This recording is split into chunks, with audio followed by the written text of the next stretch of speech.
د فیسبوک دوه داسې مهم او پټ سیټینګونه چې تاسو سره په بېلابېلو برخو کې مرسته کولی شي.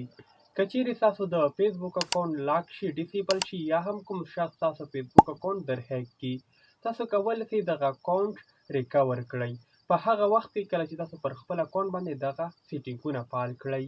یعنې که چیرې یو شخص راځي ستاسو فیسبوک اکاونټ در هیک کوي، تاسو کولی شئ پر اسانۍ سره خپل فیسبوک اکاونټ ریکور کړئ.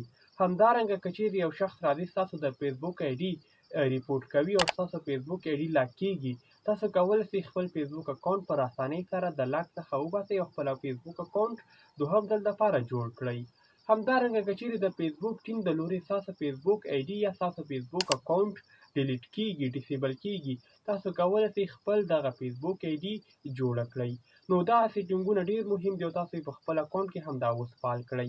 دا چې څرنګه دا سیټینګونه موږ کولی شو پر فیسبوک آی ډي کې فعال کړو، په دې ویډیو کې تاسو ته سټیپ بای سټیپ طریقه درښایمه. نو تاسو راسره ویډیو له پیل نه تر پایه پورې وګورئ. مخکې له دې چې د ویډیو پر مین ټاپک باندې پیل وکړو، تاسو دا ویډیو لایک کړئ، شیر یې کړئ او یو کمنټ حتمي وکړئ.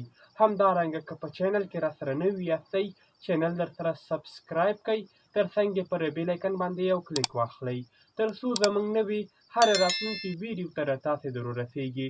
راځو د موبایل سکرین ته پر خپل فیسبوک آی ډي باندې همدا دوه سیټینګونه فعالو. تاسو ته طریقه درښیم، تاسو یې راسره سټیپ بای سټیپ تعقیب کړئ. ښه نو ګرانو دوستانو، تاسو راسئ پر خپل موبایل کې د فیسبوک اپلیکیشن راخلاص کړئ، بره په درې لرونو باندې کلیک واخلئ، لاندې راسئ پرایویسي ان سیکیورټي راباسئ، همدا کلیک کړئ. سیټینګ ان پرایویسي دغه اپشن د کلیک کولو وروسته لاندې د سیټینګ برخې ته راسئ. کله مو چې دوستانو دا اپشن کلیک کړه، په دې ځای کې موږ تاسو سره اپشن ته سیکیورټي راباسئ، دا به کلیک کوئ. پرسنل انفارمیشن ان سیکیورټي د دې د کلیک کولو وروسته موږ تاسو سره بل اپشن مخ ته راځي، هغې اپشن نوم ده پرسنل ډیټیلز، تاسو به راسئ همدا به کلیک کوئ. ګورئ دوستانو، د دې د کلیک کولو وروسته موږ تاسو راځو کانټاکټ انفو ته، همدا کلیک کوو. په دې ځای کې به تاسو یو ایمیل ادرس د خپل فیسبوک سره کانیکټ کړئ. کله چې ستاسو د فیسبوک آی ډي هیک شي، لاک شي، د ریکور کولو دپاره تاسو څخه فیسبوک کمپني ایمیل ادرس غواړي، فون نمبر له تاسو څخه نه غوښتل کیږي.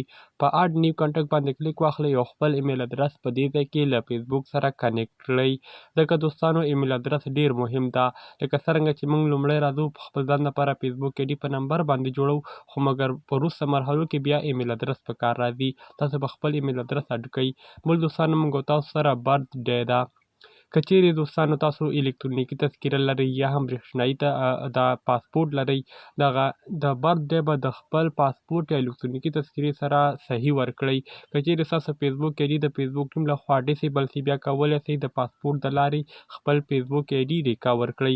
دا هغه وخت ممکن ده کله چې ستاسو د فیسبوک آی ډي دغه برث ډے د پاسپورټ یا هم الکترونیکي تذکرې سره درست وي.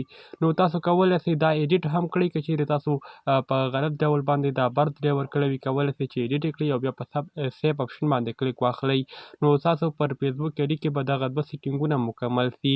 یو سیټینګ موږ تاسو سره د ایمیل ادرس اډ کول و او بل سیټینګ موږ تاسو سره د ډیټا برث صحیح کول و د الکترونیکي تذکرې سره یا هم د پاسپورټ سره. که چیرې تاسو هر یو لرئ، کولی شئ ګټه ورڅخه واخلئ.